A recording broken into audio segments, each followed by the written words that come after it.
Okay, well, one other thing of contemporary interest is there's a chapter in my book, we've already covered it, about the psychological conditioning of Americans and the use of misdirection.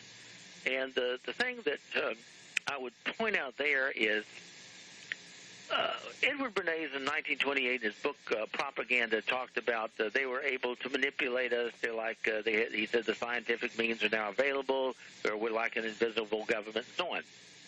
And so one of the processes that they use is a sort of psychology akin to the Chinese water torture, the slow drop of the water, that bit. And so what they will do is they will get the public all excited about something. In the past, it might be about sex education. Let's have a rally against sex education. And the people would all show up. 5,000 people come to the county, headquarters of the educational system of their state, and a rally against sex education. And they have various ways for dealing with that. They will say, well, the meeting is postponed until next month, and then they'll form a committee, and yes, we want to hear your concerns, and they'll let people vent their frustration, get it off their chest, and so forth. And the whole idea is if they keep that process up long enough, the people will grow weary. Now, in the past, 100 years ago, the people wouldn't grow weary. The people would actually grow stronger. But remember what I said, they've been planning for 50, 60 years to make us a sort of temporocentric, as I call it, society, meaning we tend to emphasize the now.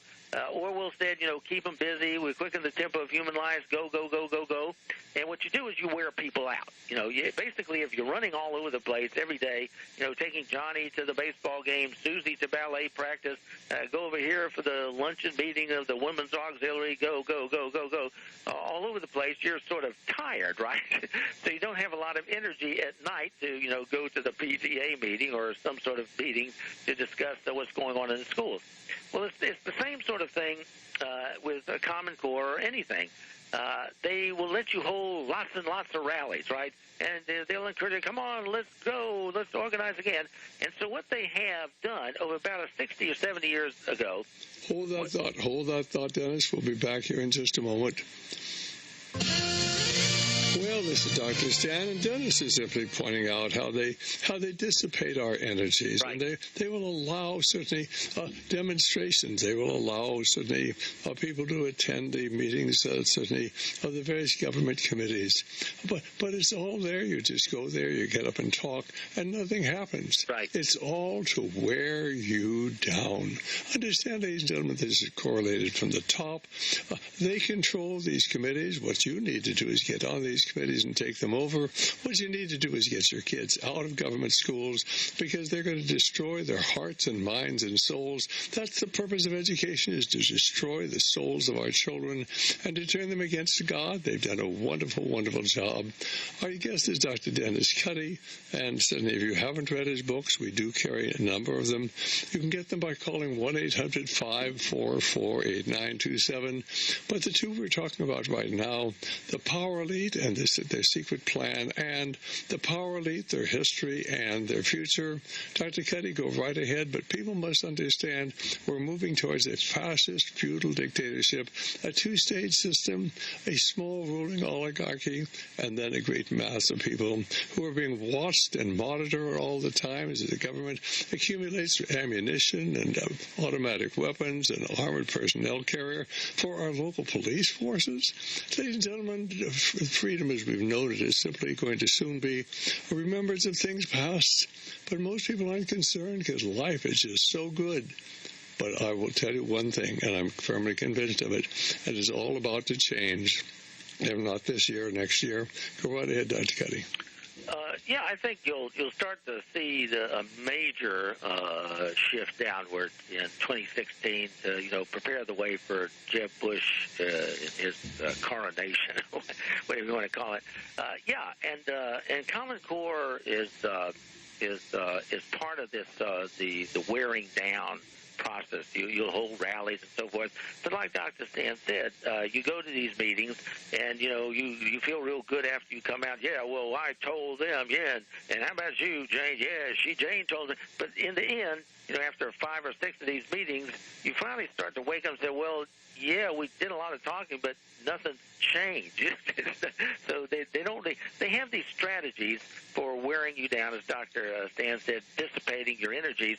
And it's only possible, though. See, this is where I try to emphasize. A lot of people will catch that. They'll say, oh, yeah, looks like we're going to these meetings for nothing.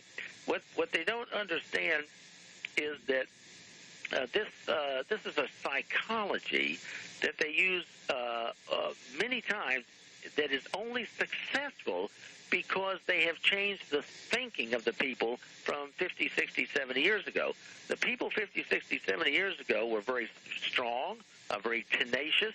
If they had an issue like Common Core, they would rally. If some administrator tried to pull a fast, delay it, somebody would look into, okay, now what do the bylaws say for removing those board members? 1,000 signatures, okay, let's get them. That's what they would do, and they would make the time for it. Because back then, if you watch these old Andy Griffith shows where they're sort of rocking on the front porch like that, it was a more leisurely time. That doesn't mean, lazy. It wasn't lazy, but it was a more leisurely time where you had time to reflect and read. I remember my father. He used to come home and read the newspaper, like from the first word to the end. He would go over the whole thing, and he would be looking for, all kinds of bits of information. And he had a good mind, and he knew how to analyze things. And he was somewhat typical of a lot of people back then. They took a great deal of pride in educating the immigrants who came over in the 1920s. Now, one thing, those immigrants from Italy or wherever there was, they couldn't speak English. The parents couldn't, but they said, you will go to school, you will behave, you will learn, you will study. And if the teacher disciplined in school, when they came home, they got disciplined there too. Because it was serious business. I remember when I was in elementary school back in the 50s, you would have to stand. You'd call on, you'd stand by your desk. You had to have attention. What is the answer, Dennis? The answer is, like that. It was somewhat serious. And then in the 60s, I remember when I came back to teaching, it all changed. It all changed, the hippies, the students' rights, and now it's very casual. And the students would actually say, well, this isn't fun. I said, yeah, you get fun at recess. When you get out of school, you have fun. Education isn't supposed to be fun. I mean, if you can make it sort of pleasurable, fine. But it's not a requirement. The teacher doesn't have to make it fun for you to learn. I mean, what are you going to do? You get in the work-a-day world. You're going to tell your boss, well, boss, this isn't fun. I quit. Really? You're going to do that? So anyway, and the reason they were able to do this is they had changed the thinking to what I call a sort of tempocentric attitude. If you quicken the tempo of human life, you tire people out, you wear down their energies. They don't have time to go to the 5th meeting of the anti-sex ed committee of concerned citizens or whatever it is. And they're, the next day they're going to be busy again, and so they become very frustrated.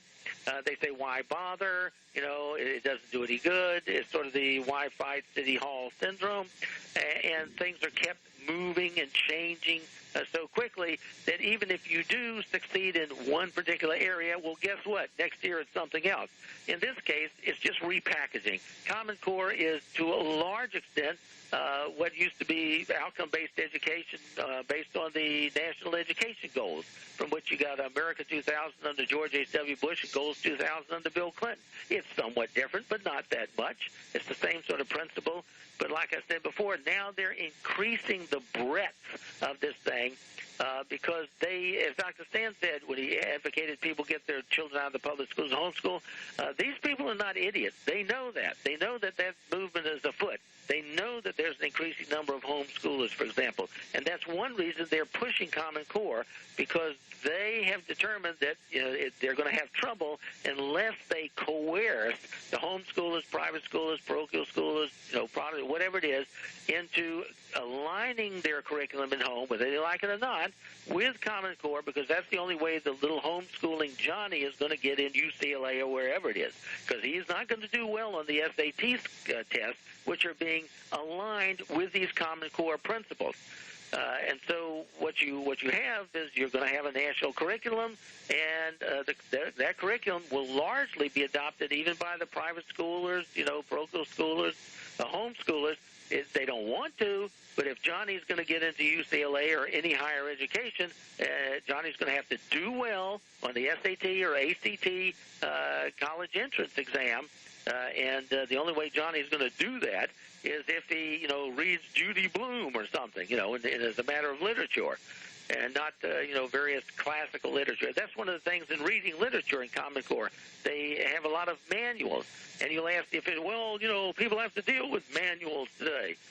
Yeah, but why don't you start just by focusing on being able to read, period, as in their literacy is like abominable, and they, can't go past the third grade without falling behind because they're illiterate because of look, say, and see Dick run and see Spot jump and all of that, which John Dewey and his progressive educators deliberately concocted for this exact purpose. Why? Because Dewey's mentor was G. Stanley Hall, who was the first Ph.D. under Wilhelm Wundt at Leipzig, and Wilhelm Wundt's grandfather was a member of the Illuminati, codenamed Raphael. And let me just point out that certainly, if you go to China, you go certainly into India, why they're pushing excellence in education. Oh, yeah. And these children are getting trigonometry and calculus and all sorts of things in school. They're preparing them for excellence. They are certainly doing everything to create mediocrity here. In America, they know exactly what they're doing, and you're not going to hear about it because the media is rigidly controlled. The educational system is rigidly controlled. Yes, even many of our churches are rigidly controlled. Go right ahead, Dennis. Okay, so the point is, in the past, you might have rallies that would accomplish something. Even if you had to have 3 or 4 rallies, there was a plan, the people had focus, they weren't distracted by many other things, and so they could really accomplish something. Now, though, if you keep people thinking about the now, what do I have to do now? What you do is you wear them down over time. They don't really want to think about, oh, my goodness, you mean we might have to have 5 rallies going into next month? Well, I just can't deal with that. That's in the future. Who knows? I got something. I got to pick up Susie tomorrow, and I got to go to the airport because Aunt Tilly is coming in, and then I got, all of that stuff. You keep them busy, and that is nothing new. I've mentioned before, I won't belabor it, but Nero did that. Keep them busy. Give them circuses, give them entertainment, keep them busy, and then you can do pretty much what you want. And so that's what they're doing, basically. Now, during the last part of the program, I thought I would get to the succeeding chapter in the book, which is about the Paralite and the Muslim Brotherhood. Now, people would say, well, that's very interesting, but the Muslim Brotherhood is they're sort of not what we thought they were going to be. Well, yes, they are. You just don't understand. The Muslim Brotherhood, the book I wrote about the Paralite, as Dr. Stan mentioned, the previous book, The Paralite and the Secret Nazi Plan. Remember, these sub-plans are part of the larger Paralite plan. So, yes, it is true that the Nazis did ally with the Muslim Brotherhood beginning in the 30s. Yes, it is true that this Arab Spring stuff of 3 years ago was part of the secret Nazi plan coming to fulfillment. However, remember, the Paralite's in control, and if somebody gets a little out of line, if a particular president gets out of line, they may find impeachment. They may go to Dallas, they may whatever, or they may be a Gaddafi and have to go away, or, they may have some sort of hitman like Saddam Hussein, CIA-protected 6-member team trying to assassinate the Prime Minister of Iraq in the late 50s. And so what you have to understand is that when the Muslim Brotherhood sort of got a little too independent, like Mossadegh in Iran, it was okay for them to have the nice election, but when he nationalized the oil, the British and American, CIA and MI6 and so forth, they didn't like that. And so if you're one of the people we have designated, like a Gaddafi or a Saddam Hussein, as we designate you as the leader. It doesn't matter if you're a Central American dictator. Well, yes, you're our guy. As long as you play ball with them. But if you start acting a little too independent, like Richard Nixon did, then you can be removed. one way or another from office. And so when the Muslim Brotherhood started moving too quickly toward Sharia, when they started torturing people in the same prison that Hosni Mubarak had tortured people, when they started excluding secularists and others from the government, well, that was going too far, too fast. And so all they had to do was call up the generals in Egypt who are bought